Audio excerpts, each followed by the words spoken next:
Self-care? What is that? I'm from the Midwest. I don't even know what that is. Oh, wait, I know what it is. It's time for another new episode of New Job. Who dis?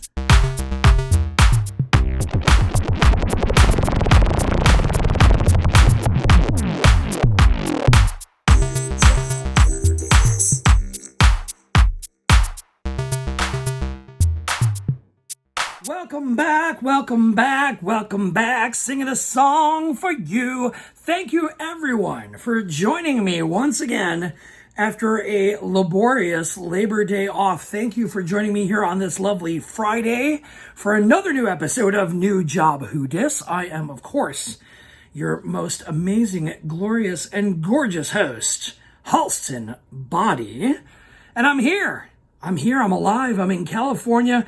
If you have not caught up on New Job Who Dis, I implore you, my lovely flower children, to get out there and listen to the previous episodes. We're only 15 or 16 or 17 behind. You can catch up, binge that. Put down your PlayStation controller for 2 minutes and catch up. Put down your incessant need to watch Netflix. I know, it's enticing. There's so much good stuff out there, but you need to be tuned in to New Job Who Dis because it's very important. And it's important because I'm saying it's important. There, I said it. Business. Listen, you give me a week off, I just get crazy. That's how things are. I'm glad you are back. I'm glad my 10 listeners are here. Yes, we have 10 listeners, and I am here for you, and you are here for me. So thank you, 10 listeners. And if you're here on YouTube, thank you for watching. As always, you can subscribe, like, comment, share, do all the things that you're supposed to be doing without me lecturing you on a constant basis. So that being said, where did we leave our lovely hero in charge and living? That is in California. Somehow I escaped Wisconsin. You're going to have to listen to 15 hours of me talking about my Wisconsin experience to get the gist of where we are going. But I land in California, Sherman Oaks. I'm a waste. To give you the cliff notes of how we got to California, I met a friend on the internet. He said, "Hey man, come out and visit." I said, "Yes, that sounds cool." And being a child of the Midwest and Wisconsin and Milwaukee, who had never seen outside of that, what a wonderful world. It was just insane in my brain. It was nuts because I said this before and I'll say it again. California, to me, growing up in Wisconsin, was on television. It was Hollywood. It almost didn't seem real. They made 1 million television shows about California or the cities within, the beaches, the coast, the Baywatch, everything. And then you get to see it on the news, the riots and O.J. Simpson, and California is always in the news, right? I mean, New York's the same, but for me, as somebody who lived in snow and winter and the grind of the Midwest and this hard living, it was a light, a sunlight on the West Coast that I was like, how do I get part of this? How do I be involved in this thing called California? And a door opened. I was stagnant in Milwaukee. I was idle hands, bartending, and working at the phone company. I know, that's exciting to some. I'm not going to dog it because I did it. However, I was stuck. I was very stuck. I just faded out of doing 3 to 4 years of really hard work, chasing a dream, chasing this radio job that was a childhood dream. It was absolutely a child pipe dream because I was fascinated with radio and I was fascinated with DJs and morning zoo crews, and obviously it tied into my love of music and pop music and all the hits of the radio, but it was very much this interest in being this on-air personality. That was the goal, was this thing, this not a day job kind of job. Yes, it is absolutely a day job. Yes, you are working 50 hours a week, being this personality, and you can't just go to I mean, yes, you can just go to the grocery store. It's not like you're getting mobbed because you're the local radio guy, but people know you. People know who you are. They walk down the street. Hey, is that guy from the radio station? I've seen him. There is a level of celebrity. The smaller town you are, the bigger you are to them. That is the equation I learned when I was working in Lansing at a radio station. Very Midwestern capital town, but not a humongous not an LA population, not a New York population. But even if you go smaller than that, you go to the local radio stations, man, you are the king because you're the guy who has power. You're the guy who has the free CDs, the free tickets, I might be able to get you to backstage and meet the guy that you want to meet. I mean, there's power in that. And I didn't seek the power. I just sought the entertainment level. So I meet this guy on the internet, and he's like, come visit California. I come visit California. Holy smokes, what? Come live out in California. I got nothing to lose. I really didn't. I didn't have anything to lose. Because again, I was just working a job with no goal, I was staring at people across the bar from me that I was serving drinks to, and in my head was this conversation of, if you do not get out of this city sooner or later, you are going to end up being that guy who shows up at the bar right after work to sip his 3-for-1 bourbons and go home tipsy and wash, rinse, repeat, because I do not enjoy it. I'm not happy in my life. Or maybe I am, but I don't want that. No.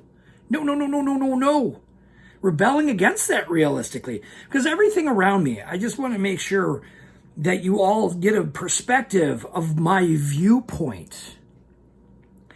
Everyone around me up until this point, realistically, was doing boring jobs to me.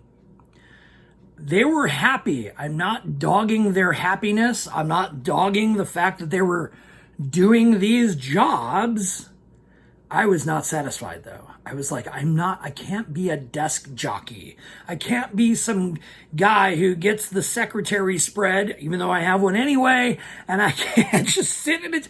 What am I doing? This is not my life. I don't know what my life is. I mean, I had a taste of it. I was in radio. There was a minor bit of excitement because this wasn't a day job. It was an overnight job. But it wasn't like any other job. I wasn't pushing paperwork. I didn't have deadlines. I didn't have yes, I had a boss, but it wasn't like the type of boss who's checking your work and micromanaging you and, calling meetings for no reason and wasting your time. And this wasn't working on the efficiency model of modern offices. So I was very into it. It was like, wow, you mean to tell me I get to walk into work every day, play music for 4 to 6 hours as loud as I want in a soundproof studio and talk to people on air. Wait, that's what I'm doing? Sure beats working everything else that I've worked up to this point. I'm in. So that dream faded. It's still in me. Do not get it twisted. It is still in me. There's a reservoir of love for radio. It's still there. Plenty to go in that tank. But I had to change. I had to move on. Radio was changing as well. And from what I talked to people who were still in radio when the time I left in early 99, I was like, got to figure out the rest of my life. I don't know what's going on here.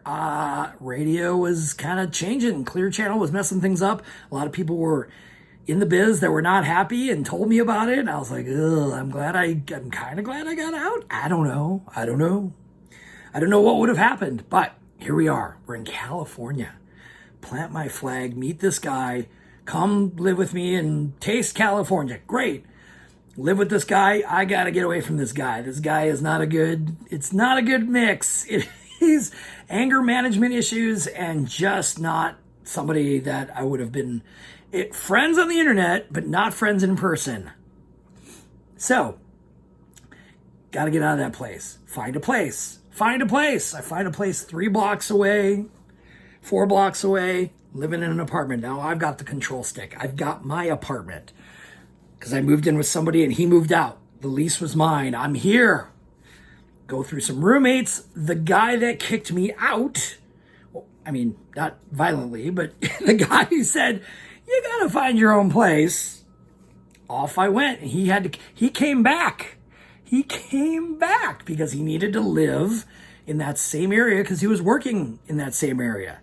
Took him in. So the tables have turned. The power stick is in my hands now with roommates and living situations. Great. Day job. Great. The money's great. Let's just put it there.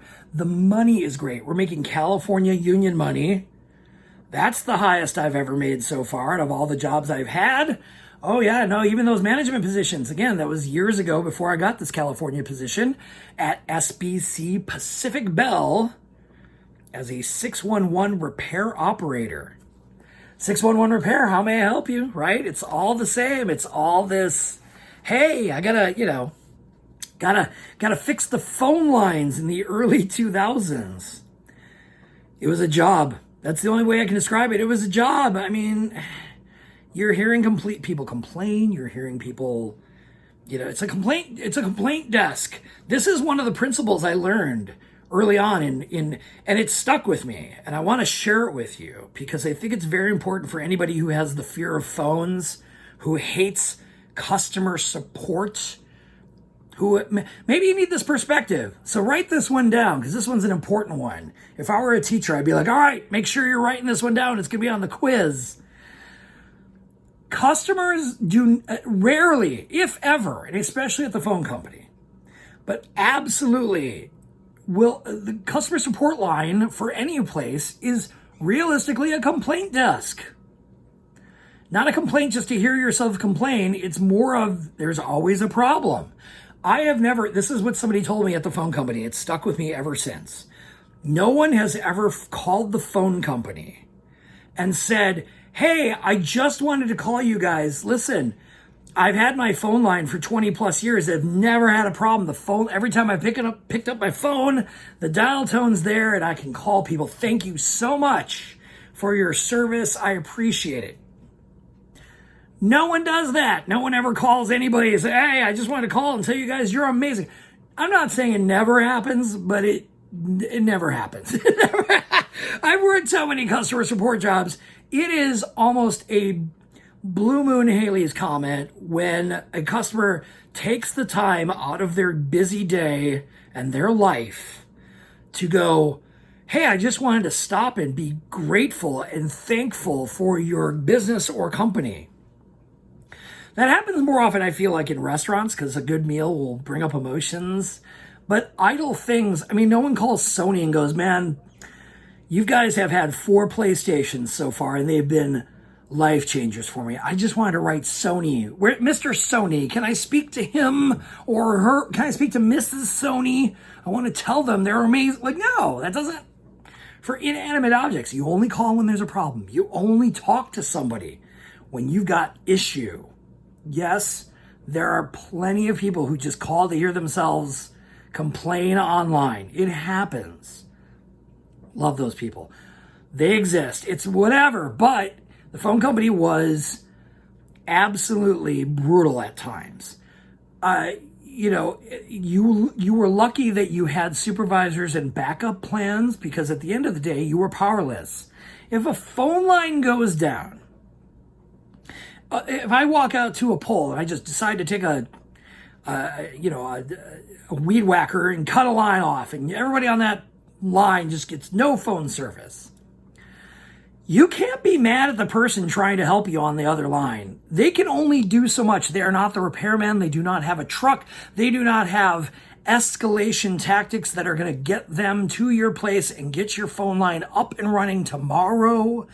And they don't know the technology in place to make them understand how this works. They think it's a switch, or if they flip the switch, turn my line back on. No. It's intricate wires that need to be replaced and repaired and protected, and it involves crane trucks, and it involves inspections and OSHA, and it's not an overnight thing. It just wasn't. So people were mad. And especially if they put their own business lines on there and they're trying to finagle with a basic home phone line. They're trying to make multi-million dollars out of their house. They're not happy when those lines just go down. There's no quick fix. And back then there was no quick cell phones. There was no backup. I mean, it was rare when we talked to somebody and they're like, oh, do you have a cell phone or a portable phone? No, we don't have that. Oh, sorry. But sometimes they did. Oh no, I'll use my cell. Okay. Wow. 2000. That was your early adapter. I'm working at this phone company. There's not a lot of exposition story to share about the phone company itself, except for the things I observed. And the things I observed were people took advantage of union rules. Oh yeah. I'm not here to dog unions. I'm not here to start a war or conversation about whether unions are valuable or not, or they need to be something. Too big of a fish to fry for me. However, in the time I was at the SBC Pacific Bell building, working as a 611 maintenance administrator, and finally understanding what all this union talk and these union dues and these union raises and these union representatives, what did it all mean? I didn't understand it. I didn't understand it. And then I sunk my teeth into it. I started asking questions. What does this all mean? And the people that I learned it from taught me well, because wow, I had no idea. And realistically, I'm hand on whatever religious or sacred artifact you need to put my hand on to tell you the truth. I milked one real solid union rule, and that was involving attendance. We'll get to that in a second. However, I did watch union people take advantage of it, and because they knew the rules and they started to worm their way through the system or figure it out or whatever. And then on top of that, it was, back in that day of 2000 through 2004, there wasn't a huge measuring stick. Yes, they kept track of how many phone calls you took.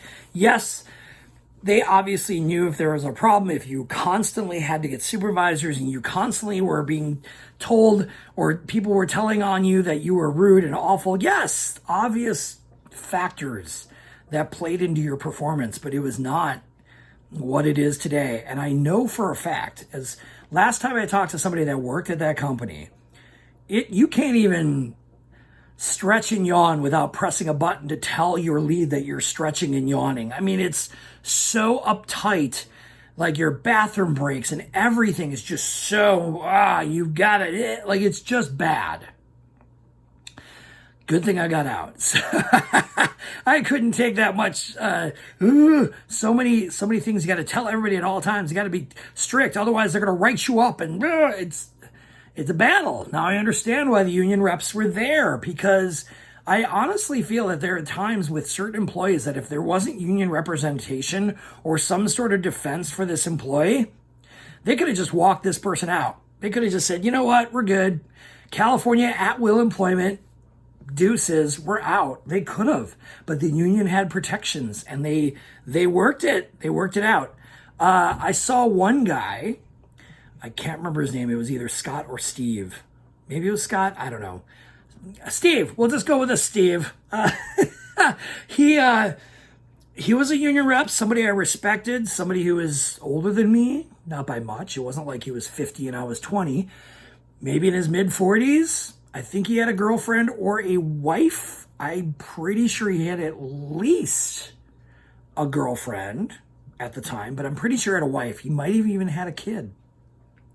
Back in those days, there wasn't any sort of Slack didn't exist. Slack if you know what that is, if you are in corporate land, you know what Slack is. There was no interpersonal chat systems happening. There was a company chat, but it was meant to, I remember getting introduced to the intercompany chat, but it was weird because nobody really took advantage of it the way you think they could have. I could have sat online all day and just chatted with coworkers and just been on AOL chat room, Pacific Bell. It could have happened. But it was very much, like this is for business only and you're supposed to be business. And if you have a question about something, you just reach out to somebody on chat. And Nobody was monitoring chat really. I mean, it was weird. It was a weird loose system. And I couldn't even tell you what the actual product was for chat. It was just some sort of interpersonal or inter-company thing. And this Steve dude was a union rep and got fired one day. And he was like, out of the people that were working there, I was like, what? Steve got fired? What are you talking about? That guy's a union rep. He's solid. What? Apparently he was straight up sexually harassing and flirting, coming on to speak, talking dirty, all the above to some representative, some newer girl that was up on the 3rd floor. He was on the 1st floor. Yeah, this building had 3 floors. Wow. Walked out, fired, no recourse. What? Also working with these people, I fell into the camaraderie game. Up until this point, other than Musicland, a little bit of Century, the grocery store, and I would definitely say the radio station. That's on the list of places that I had a little bit of camaraderie and friendship with the people I worked with. Other than that, there was not. I didn't have a job where I was like, we're best friends. The phone company in Milwaukee, I had Valentino. I had a couple people there that I was friends with. Valentino was one of them. But looking back at my Milwaukee history, and then it's going to play into my future work history, I rarely made friends at work. I made work friends, meaning when we were at work, we were friendly, we were friends, we were cool AF with each other because I wanted to establish that rapport with people. I wanted to make sure we were cool. But that was just a natural thing. It wasn't something that I had to actually think about. I didn't have to actually strategize. I just and if I got into the place and it seemed high school cliquish and I wasn't cool, like the Musicland job I got downtown when I was happy-go-lucky managing the Suncoast as part of a combo store, but the other half of the combo store was a bunch of, it was a bunch of high schoolers, like in a way of their attitudes towards me and their, you can't sit with us, and very mean girls. It was like, well, don't like this job anymore. It's, the job itself wasn't harming me, but it was just like, I don't need best friends, but I definitely need friendly people to work with. Right? I don't need to find my next best friend or lover at my next workplace. I need to find people that I can trust and work with and I can get along with and be friendly with, right? Good morning. How are you? Great. It all comes with the package. And this was the first time that I realistically started, obviously in California, and I had nothing to do but try to make money and get myself out of debt until, of course, in 2002, I nailed that bankruptcy, and then we were scot-free. Woo! But I still had to save money. Yes, just because I didn't have to give up an entire paycheck to credit card bills doesn't mean I shouldn't have saved that money, and I started to. Bought myself a car, So I'm friends with people at work, but I'm not friends with them outside of work. We're not hanging outside this work. You're not coming over to my house for the barbecue, coworker at the phone company.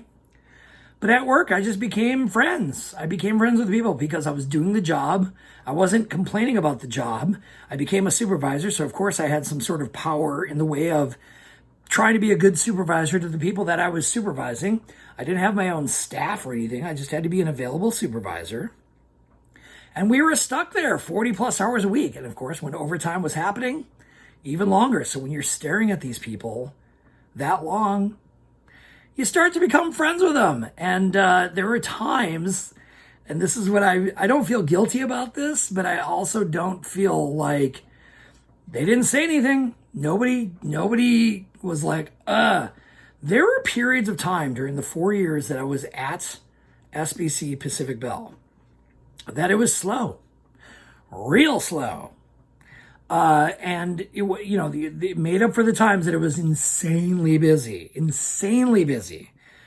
But there were times it was dead. It was crickets. It wasn't enough time to go start a table football league. Leave your desk for an hour and come back and there still hasn't been a call. It wasn't that dead, but it was absolutely dead enough that you could play board games with your co-desk mate. You could talk. You could do things. They didn't have projects for you to do. There was like, oh, if you're not taking calls, you can do this thing. Nope. No. So we had idle hands. Oh, idle hands indeed. I did all sorts of random things. I mean, I was practicing stuff. I mean, practicing magic. We're practicing card games. We're doing all sorts, playing cribbage, playing Scrabble, playing all. Wow, did we get away with a lot. Playing board games in between calls. And sometimes those calls took like 2 minutes because, hey, my dial tone's not working. Oh, do this. Unplug it. Wait for it. Okay, plug it back in. Oh, dial tone's back. Great. Do you need anything else? No, bye. Gone. And then you got 30 minutes to just sit around and play a video game or play whatever. Oh, they didn't want to really see you actively screwing around. They didn't actively want to see you like doing nothing at your desk and taking a nap and kicking your feet. They didn't want to see it because, managers and people who were in charge still had to do stuff and they were very busy. But at the end of the day, it was like, I'm just going to sit at my desk and talk to my mates and da-da-da-da. I sat next to two lovely African-American females that I'm still in contact with. One of them, his name was Karen, and the other one was Raina, Rayna. And they were great. They were great coworkers. We got along famously. They let me read issues of Black Hair Monthly. I learned all sorts of things. Raina was very much into naturalisms and, crystals and very much doing into like essential oils. And I had to learn all about that. It was fascinating, riveting. Karen was just a kooky mom. I loved her. She was goofy. Younger mom. She was just comedy, just the things we did. There are so many characters in this place too. I mean, there is the Swedish older woman who is a health nut, I think she got one of the first standing desks I'd ever seen and was doing like standing yoga at her desk. And we were enamored. I believe her name was Patricia. There was a lot of old timers there. The ones that were like, after 30 years at the phone company, they were going to retire. So there were some grumpuses in the house. There were some young cats who didn't care. I mean, there were so many things, and they gave us things to do. I mean, we had a sunshine club or whatever. I don't remember. It wasn't called the Sunshine Club, but it was called like the morning committee or the positivity committee or whatever. And we just kept like office morale up with food. It's really, we held potlucks. We put snacks out for people because we didn't have actual vending machines. We just did like our own little like raise money for the Sunshine Club snacks. And we banged the drum and we did like mini catered potluck kind of things. It wasn't even potlucks. It was like, I straight up got to a point where I was getting up early in the morning to prep trays of food. So there could be like, it was that slow at times and they had enough people hired that we were covered. So I got some free privilege to just be able to like take an hour off for the Sunshine Club and prep lunch so we could serve people burgers or whatever we were bringing that day. We tried to make a weekly schedule of like, next Thursday we're serving breakfast. This week we're serving burritos. Like we tried all sorts of random things. It was great. It was super fun. But yeah, during those times of being on the Sunshine, it's fun to volunteer for those things because you didn't have to work. And that was the best part. Because again, you didn't get enough cases. You didn't get enough phone calls this month. You're fired. It's like, no, he had a very important job. He had to serve us food today. It was great. And of course, once you become part of the Sunshine Club and you actually are a supervisor, everybody starts knowing you. Everybody knows who you are. You know who everybody is. And I became one of those like work personalities that oh, Bob's here. Yay. Like it was one of those people. The room lit up. I didn't know why, because it was just the phone company to me, but it just did.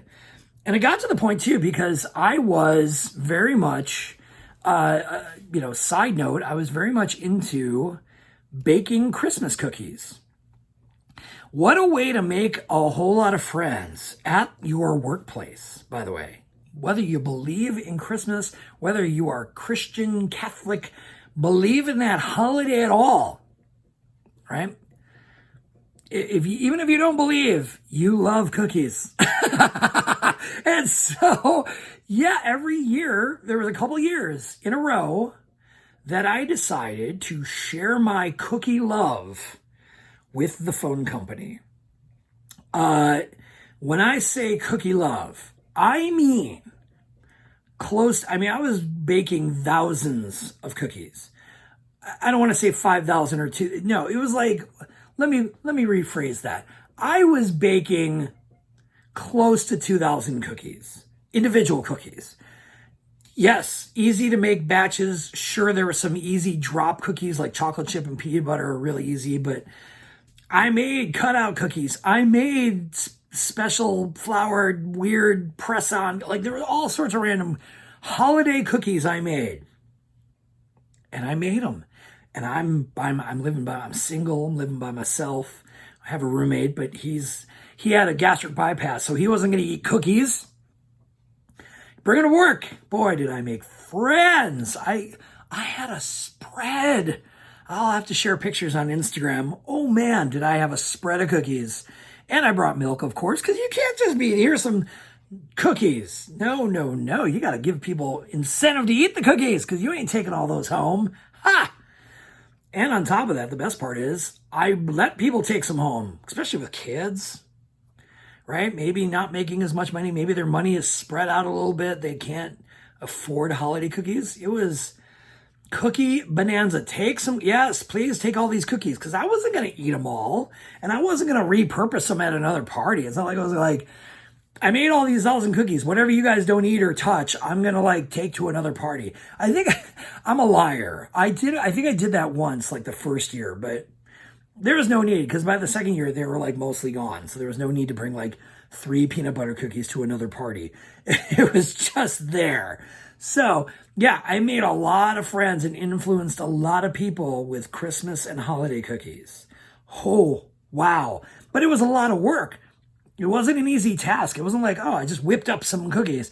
It was a couple weeks of prepping and a couple weeks of nonstop baking when I got home from work, all the way, staying up late and waiting for those cookies to be done on a, home oven. I didn't have a convection oven. I didn't have 2, 3, 4 ovens. I wasn't in some professional level thing, but I absolutely got a rotation down where I knew, okay, if today I plan and I make, 3 batches of peanut butter, and if I prep a dough of this and put it in the fridge, and then I start making these fresh and then come back to the dough that's in the fridge, I got it down. I was whipping those things out real quick because I knew I had the science down of time, and these cookies take 25 minutes per batch, so that's 2.5 hours if I do 5 batch, cookie math. I was doing cookie and baking math and science, and more importantly, efficiency and production science, because if I said to myself I was going to make thousands of cookies, I had to figure out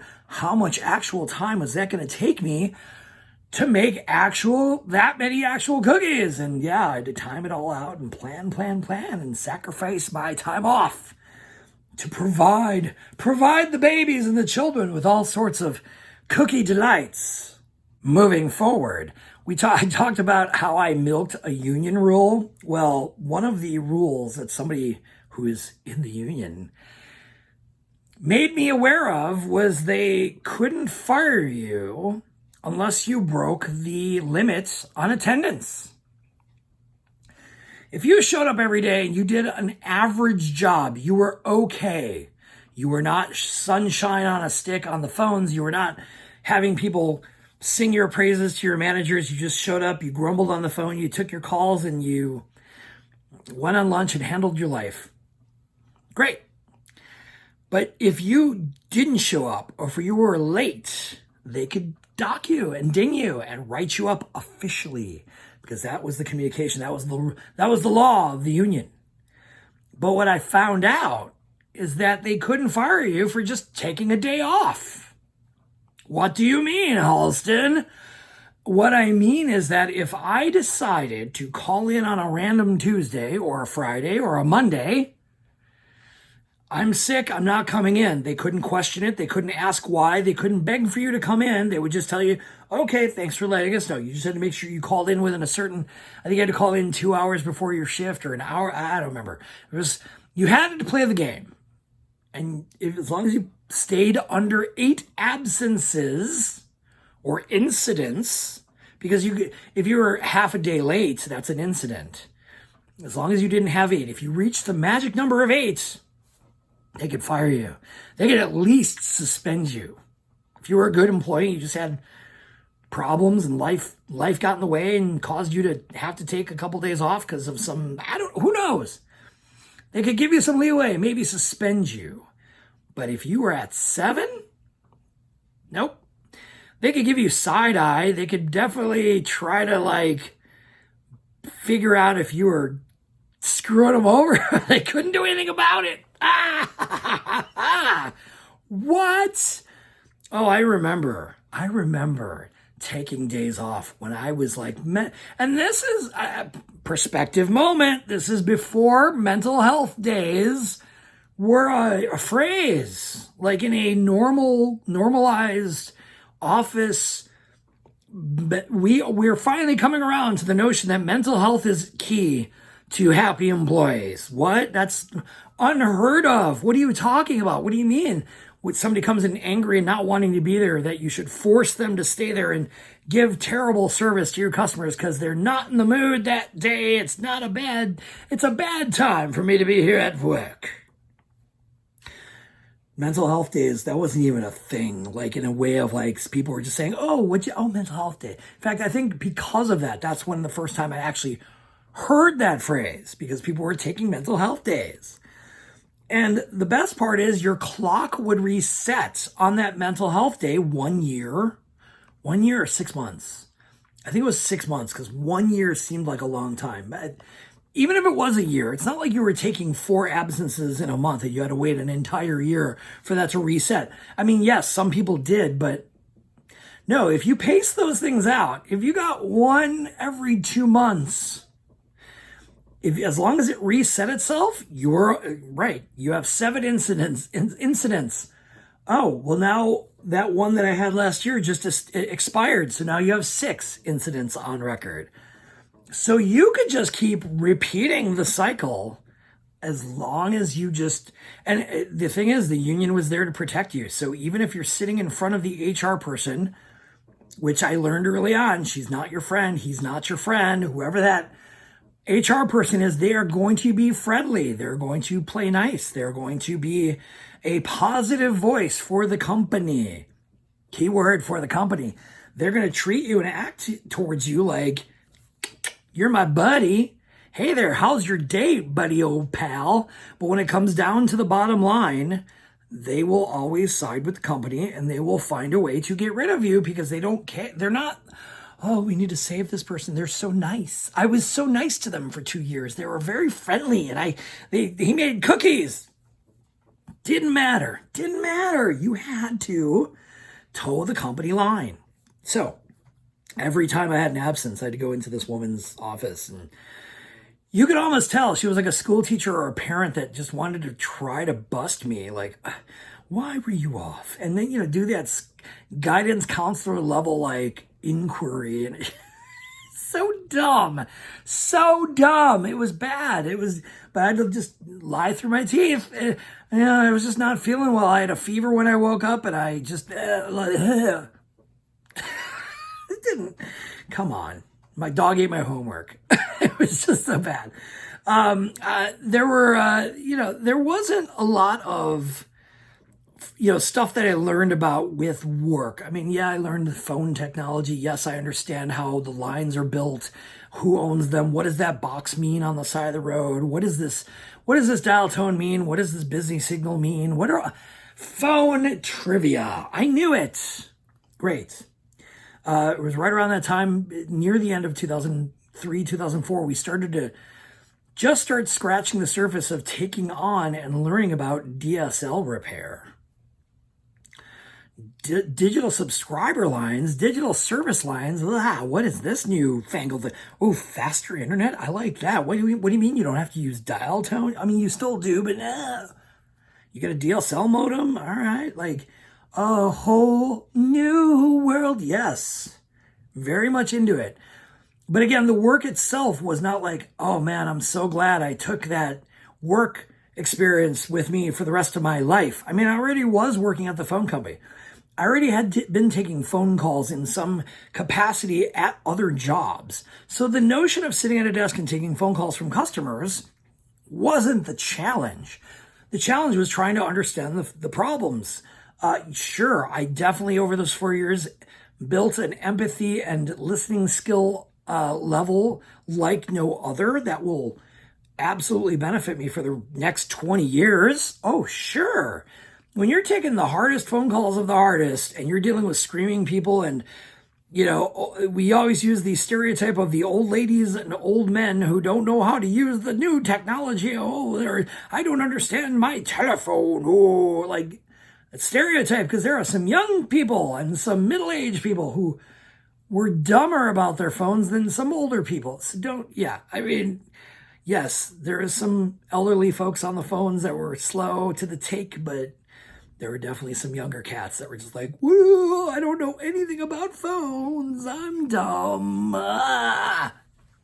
So it sharpened my skills. It probably toughened me. If I were to definitely give credit where credit is due, the phone company experience, both in Milwaukee and at SBC Pacific Bell, hardened me and calloused me up for customer support, future customer support. Because again, screaming people on the phone, you know, if there's something to take away from that, 20 years ago, I dealt with probably the worst of the worst. I've dealt with some angry people, litigious people. I'm calling my lawyer if you don't get this phone line up by the end of the day. And I want to speak to your supervisor and your supervisor's supervisor and your supervisor's mother. And I could war stories, but the problem is I don't remember a single one of them.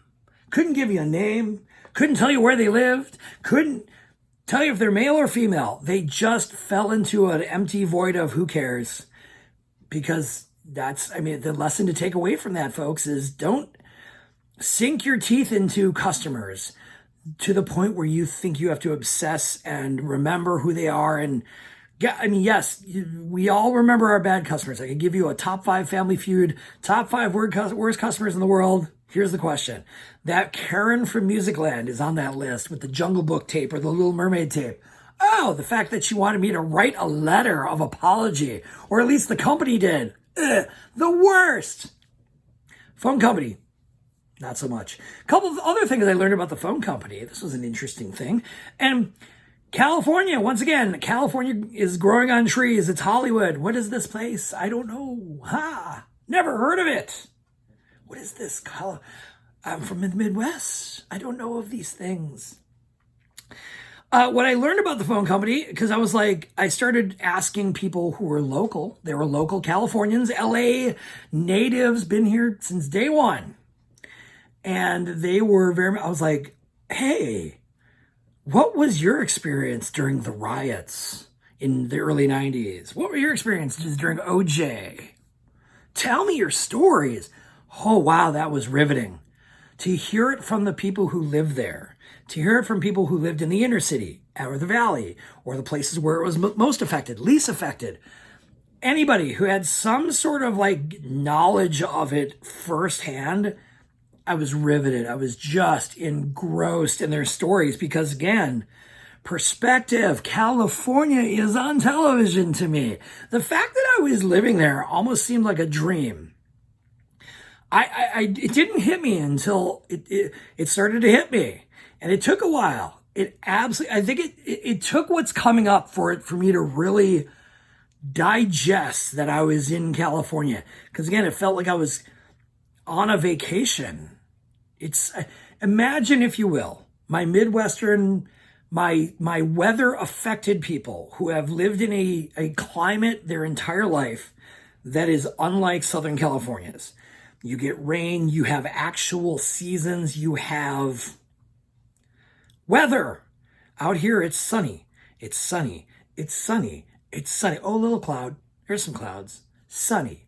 Sunny. Like it just keeps going. So you feel at the first few years of living here, I honestly felt like I was just on summer vacation because it was summer the entire year. When it rained, it was like fascinating. What is this moisture?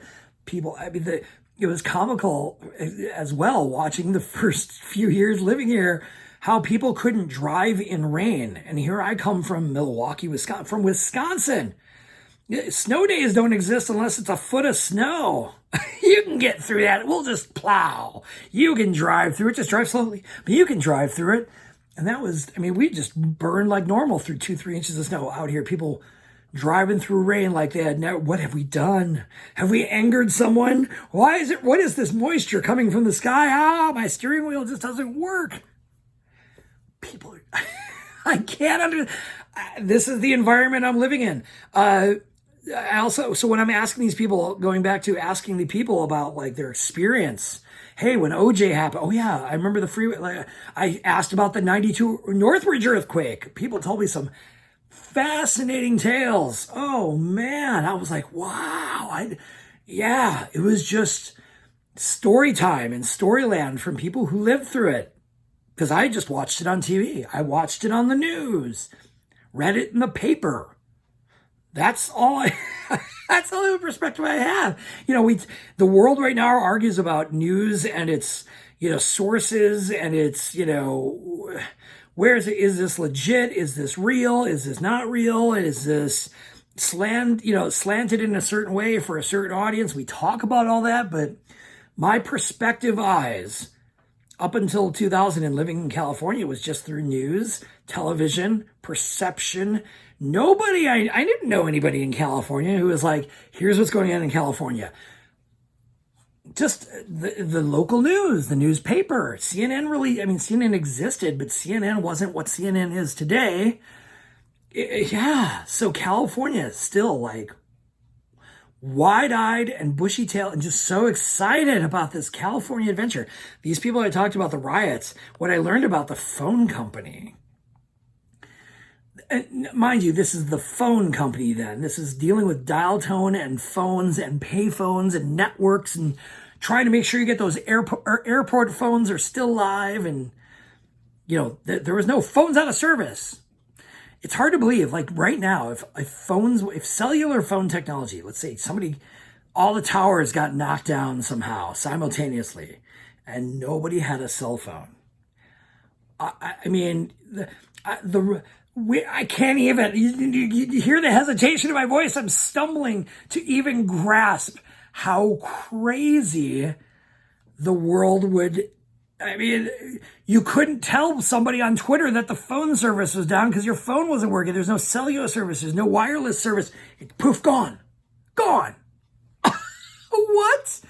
I think about these things. I know. I have an active imagination in mind. But that being said, what I learned about the phone company back then is that when the riots happened, they literally had National Guard and military around the building that I worked at. Other phone company buildings as well, but the infrastructure buildings of the wires and the poles and where the network led to was guarded by armed, like it was military grade, like don't even think about messing with this building or lighting it on fire because this is the way to communicate. We'll protect this at the end. Everything else can burn. That taco shop can burn. The donut shop can burn. Nope, we are not letting the phone company burn. So that was an interesting take. I was like, wow, didn't know that. Because nothing like that happened in Milwaukee. We didn't have riots and burning buildings going on when the riots happened. We had some low-level threat, but it was not anything like the Los Angeles riots of the early 90s. So, wow, that was an interesting take. The OJ thing and the earthquake thing was fascinating to hear what people did, how they reacted, where they had to move from, all those things. Fascinating. While I worked there, 9/11 happened. What? Talk about, where were you when August 31st, 1997, I knew where I was when Princess Diana died. I was in a radio station reporting on it, dealing with it. What? She died? Shut the front door. Wow. I knew where I was when 9/11 happened. I had to work that day. I had to go to the phone company that day. What a weird day that was. Ugh.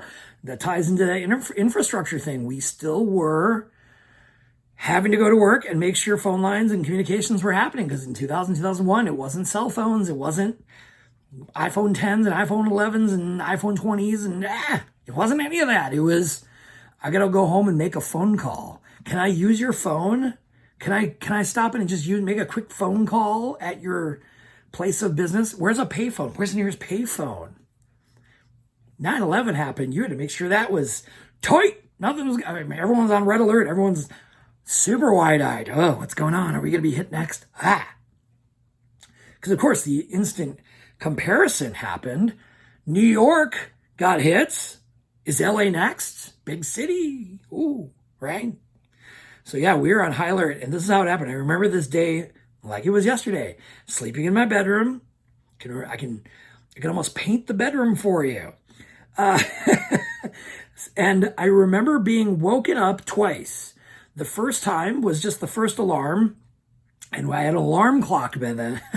Wow, I'm aging myself. I had an alarm clock. Woo! So I had a radio AM FM alarm clock that I had to put across the room because I had to get out of bed to go hit it. Because if I put it next to my dresser, guaranteed I would have hit that button and went right back to sleep for the rest of the day. Went up, hit snooze, and I remember as I was walking and stumbling to go hit the alarm clock and hit the snooze button for 10 minutes. I don't even think it was 10 minutes. It might have been 5. I just wanted to close my eyes. I remember I was listening to Star 98.7. That was the radio station that was on my dial when the alarm clock went off really loudly. And I remember Danny Bonaducci was the morning DJ on Star 98.7. It was like Danny and somebody. I can't remember who the other person was as a female. Danny and Cindy in the morning. And Danny, I remember vaguely closing my eyes again and putting my head down after hitting snooze. But I remember Danny Bonaducci saying the first tower just got hit, da, da, da. And I was like, and I remember him being very serious, the tone. Danny Bonaducci, however you want to paint him, whatever is your opinion of Mr. Bonaducci, I remember his tone being weirdly serious, like news reporting serious. And I closed my eyes and I was like, that's weird. What was that? And I got up and I turned the radio back on. It was like a couple minutes. I didn't do the full 5 or 10 snooze. I was like, my brain wouldn't shut up. It was like, what was it? What was Bonaducci talking about there? Some tower? He seemed really serious. So I got up, turned my radio on, and there, the first tower has been hit. Da, da, da, da, da, ba, da, ba, da. What? I go out to the living room. And at this point, I think my roommate I don't know if it was Dennis or it was Tom, but I think it was Dennis. He wasn't home. It was just me. And I ran to the living room. I turned on the TV, turned on local news, CNN. I don't remember what I turned on.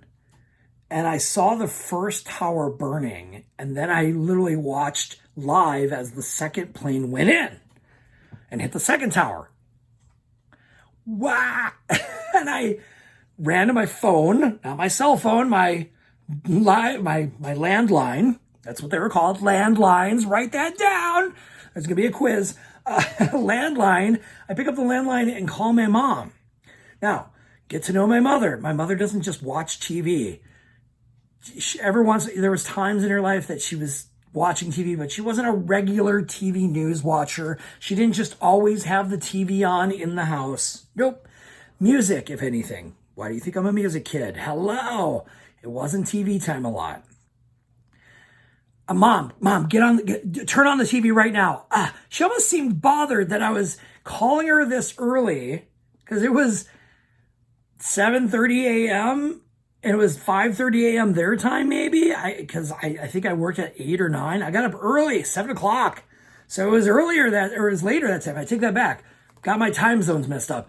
It was a little later, but again, my mom didn't expect me to just call out of nowhere. My mom and dad, their son calling them randomly from California at 9 a.m. to go turn on the TV? What? I remember her sounding a little bothered. But, okay, God. And I turned on, I'm like, no. I was like, Mom, turn on the TV. And she, oh, oh, oh. What? Oh, yeah. Pay attention. I got to go to work, but I just wanted to let you know, New York's getting attacked. Pay attention. Watch. I had to go to work. Work was weird. It was a very quiet day, very somber. I worked the full shift. There was no, we can all just go home early. Day off, everybody. Yay. Nope. We worked, but it's very like quiet, mellow. Barely, people talked a little bit, getting their feelings out, little suss out our feelings about what's going on. But everyone was trying to get up and pay attention to the news and listen to the radio, and we were all on high alert for a couple days. It wasn't just day one. Day two, we're back to normal. Everybody, woo, Sunshine Club. No, that week was weird at work. Very weird. I remember like it was yesterday. That's where I was at 9/11. Wow, phone company, working for it. So you're asking yourself, and I'm asking myself, what am I doing? What am I doing? That's literally where my head's at. What am I doing? I'm just living a Midwestern life in California. Was I angry? No. Why would I be angry about this? I chose this life. Was I questioning it? Absolutely. Every day. I was like, what am I doing? Now, was I complaining? Not at all. Sunshine, summer. Oh, my disposition was 100 times better. My constant being sick went away. Oh yeah, there was definitely a climate change upgrade. When I moved out here, I think I got one cold a year, and it only happened from spring to summer when it went from like winter out here to normal 70 plus degree temperatures. That took place, right after the rain season. Then there was that 1 week of temperature changes. I got my spring cold, went away, and it was a big one, but that was it. I wasn't constantly battling it. I didn't have it through oh no. And there was no humidity. Oh my God, the humidity was gone.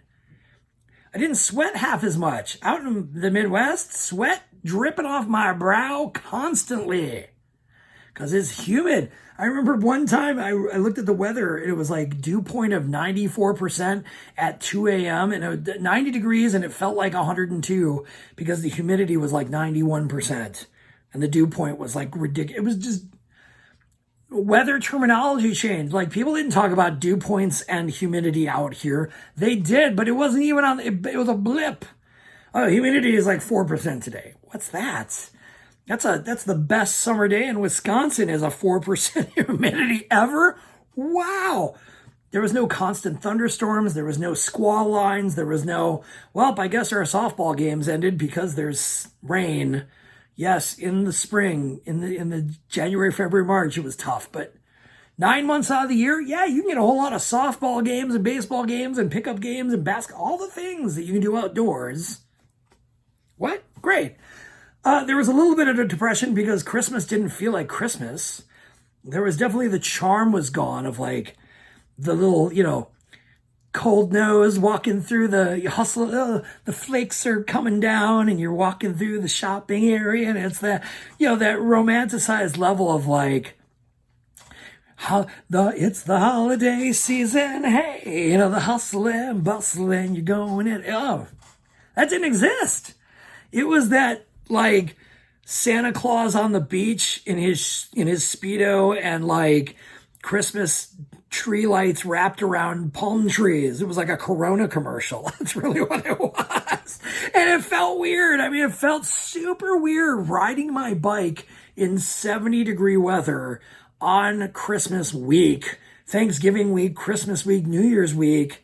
And it being like a clear day of sun with a couple clouds here and there, and just riding my coaster bike through the valley to go to work on like Christmas Eve. I was so year after year, 26 plus years of like, is it snowing? Yes, there's snow on the ground. We got to shovel it. Oh, we got to drive through it over the river and through the woods to grandmother's house we go.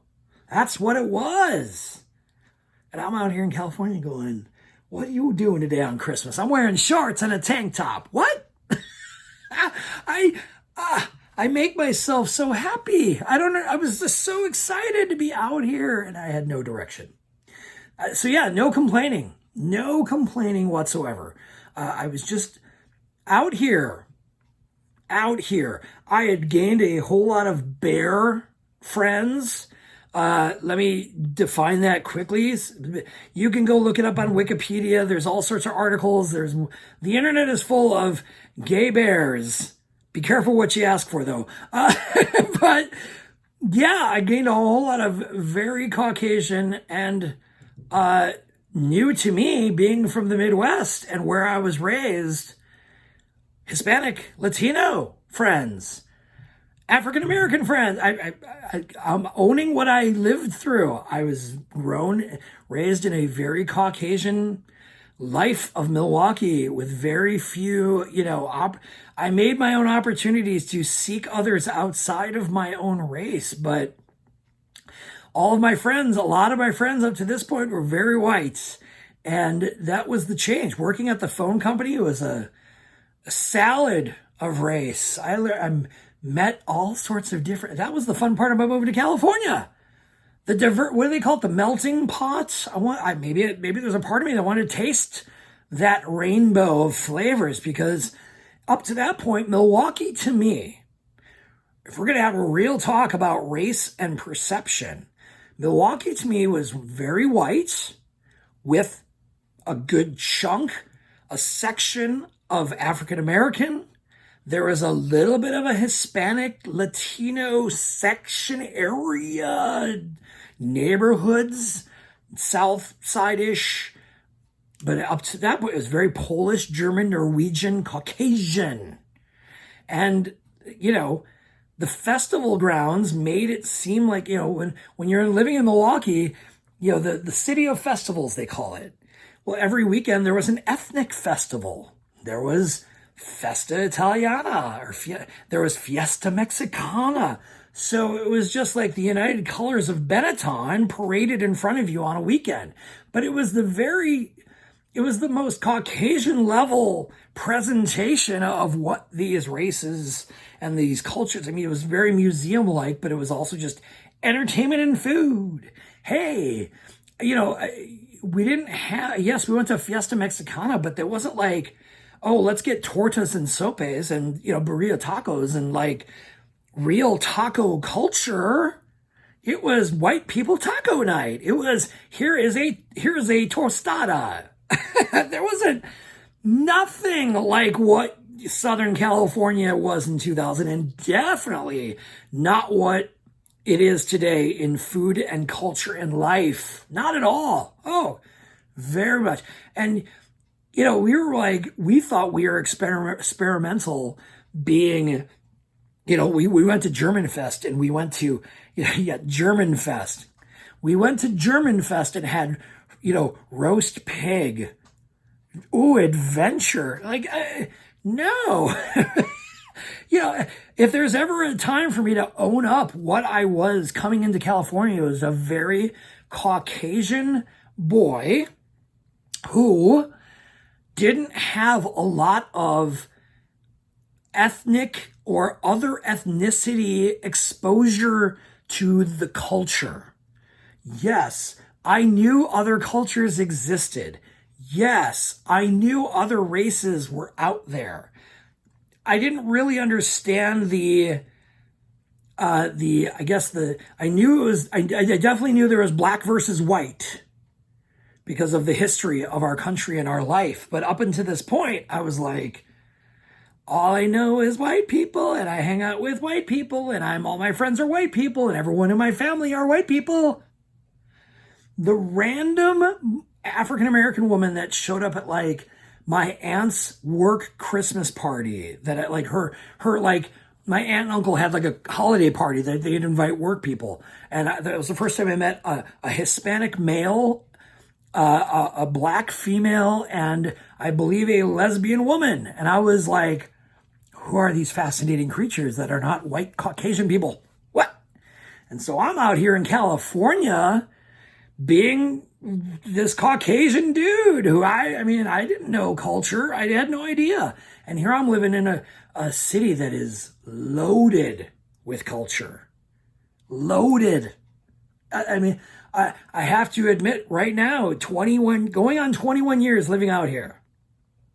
Next year will be 21 years living in California. I still haven't experienced it all. There's still layers and neighborhoods and areas that I'm like, what? I want to try that restaurant. Or, oh, yeah, Little Ethiopia. There's the Filipino area, Filipino town. There's so much out here that didn't exist for me as a kid growing up in a very Caucasian land of Milwaukee, Wisconsin, and Wauwatosa. Yeah. Oh, yeah. It's no shock to me that Milwaukee is kind of a hotbed of racial craziness going on, and as far as like the battlegrounds and like the hotbed cities that are like in the news about incident. I mean, it doesn't shock me because Milwaukee had this really divided city, and I lived on the Caucasian part of it, and again, until I worked in places that were diverse, because it was like the phone company or, Milwaukee, 94 WKTI was, Leonard Peace was the only African-American man I'd ever seen in that building. Real talk. Unless you were a football player for the Packers coming in to, visit, it was all white people, very white. So yeah, coming out to California, it was a whole new world of culture and people outside of me. Wow. It was, imagine going into a buffet and every food that you saw was going to be amazing, or you never tasted it, but you're like, what? It all looked enticing. Everything. It wasn't like you're like, those beets, I don't want to eat those. No, those beets look amazing. You want to try them because you're out here in California and you're seeing it in front of you. And it wasn't just working at the phone company. Absolutely working at the phone company. All different Asian cultures, all different African-American cultures, even within. It wasn't just African-Americans. It wasn't just black people. It was different people doing different cultures within the African-American community. It was different gay people. It was different. It was so different. So different for me. And obviously a very high percentage of Hispanic, Latino, Spanish culture influence, Mexican influence culture, all of that out here. And I'm still peeling the layers and learning. Always be learning, people. Always be learning. That's your Jerry Springer lecture at the end. Always be learning, people. Always be learning, because I learned. And that was the great part about moving out here. I mean, could you imagine? I'll leave you with this. This is the visual perspective, because there is a way out of this. There is a way out of this episode, because the phone company ended. Of course, it did end. But before I get how we end that, imagine being only exposed to English, white culture, Caucasians. Yes, Milwaukee had other races, other cultures, but here's I'll give you a double dose of perspective, 2 for Tuesday, even though it's Friday. It'll be a freebie Friday. How about that? Flashback Friday on a radio station. In 8th grade, a girl that was in our class, for show and tell, and it wasn't show and tell like, this is my toy. It had to be something a little deeper than that. This was a get to know you kind of moment, show and tell, not a, I got this fire truck for Christmas. Isn't it cute? Great. Thanks for showing and telling us. It was, here's something that I've done and I want to talk about it.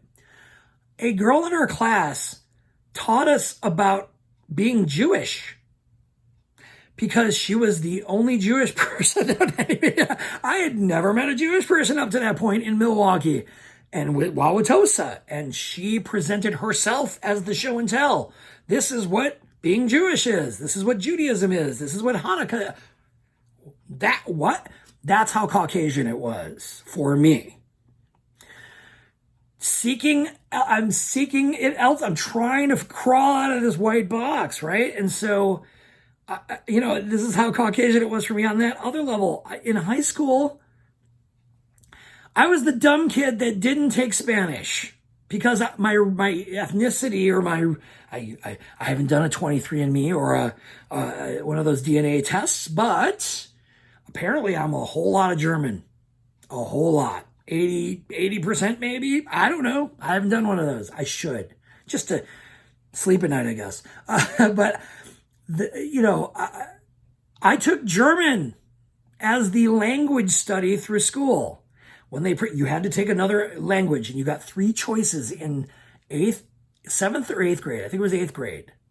It was either 7th or 8th grade. They were like, start language studies now. And then by the time you get to high school, you'll be off and running. And they gave you 3 choices: French, German, and Spanish. Who's the dumb kid in the room who took German for 4 years? Ach, du lieber, listen. What was I thinking? Because here I am in Southern California with I'll go 4 solid years of German, because I know I took 5, but I probably only remember 4. I'm in Southern California, and it's Spanish language everywhere. Oh, adios míos. What am I doing? What was I thinking? Yeah, imagine being surrounded by all that caucasity of Milwaukee and Wauwatosa for 26 plus years and coming out here and seeing your first billboard on the side of the road that's Spanish. What? Holy smokes. A whole new world indeed for Mr. Halston Body. Time to adult, and adult really fast. So how do we get out of it? How do we break free from the Midwestern value of just do a job, show up every day and do a job until you're dead, kid, but save for your retirement. Here's your 401k. Here's your pension. Here's your benefits. And you're going to have to do this job that you're looking out that window, looking at the other side going, I had a taste of it once. I was in radio once. Oh, I got that at the phone company so much. People call in. I get it to this day when people call me on the phone at a job or somewhere where I have to speak semi-professionally. I get it all the time. Oh, you should be in radio. I love your voice. Oh, right. I can just come up with it. Thank you for calling Musicland. This is Bob. How may I help you? Like, oh, did I win? Am I caller 10? Did I win the tickets? That's the curse. The curse, but the blessing of having a developed radio voice now. But yeah, what was I doing? I was doing nothing. And it shows. I mean, this podcast, I will honestly say we've been through this going on an hour and 15 minutes. And I thank you for sticking with it, because we have to get through this to get to the promised land.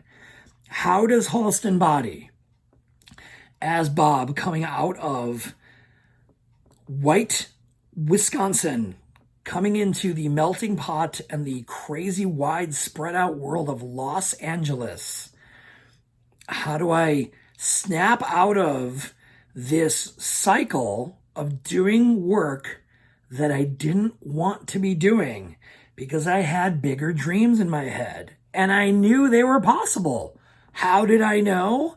I got one. I caught one, right? Put your fishing pole in the lake and a guy comes by and says, hey, there's no fish in that lake. Don't even bother. And all of a sudden I get a bite on the line and I catch a fish. Why wouldn't I put my pole back? Why wouldn't I spin my line out into that water again and see if there's another fish out there? It's in me. It's in my psyche. It's there. But you gotta break down before you break through. Don't they say that in some sort of therapy? I'm sure they do. We'll find out in the next episode of New Job Who Dis. That's what we're going to talk about on Monday. We're going to talk about how I got out of, temporarily at least, getting out of a weird cycle of doing what I don't want to be doing to make a living. I start scratching this itch, and it's going to bleed soon enough. Tune in. Leave it on a dark note like that. Good job, Halston Body. I'm now just talking to myself. It's fine. 10 listeners. Thank you, 10 listeners, for sticking it out. An hour and 15. But yeah, this a meaty episode of perspective and what I did. And we're gonna get through to Monday. And I thank you for listening. Thank you for subscribing. Thank you for commenting. Thank you for checking in. 10 listeners and saying, hey, thanks for doing this. I've had a couple people say, hey, this is really great, because I'm trying to find work, and I really find this interesting, the mental acumen that you've had to go through to like figure out how to survive in the weirdest times. And we're not even halfway there. We still got 20 more years of job history to get through. And this is the launching pad. Real talk. Up until this point, it was a lot of exposition about the foundation. Who I am, how did I base myself, where does my frame of mind come from initially in my early developmental stages of my work career. California changed me. Oh, can you tell? Those who are watching here on YouTube, California definitely changed me. But those who know. So thank you again for listening. I implore you, please watch, please subscribe, please share, tell a friend. I always say it and I'll say it again. Tell a friend, tell a neighbor, tell your mom, tell your dad, tell your sister, tell your brother. Tell everyone about new job. Who dis?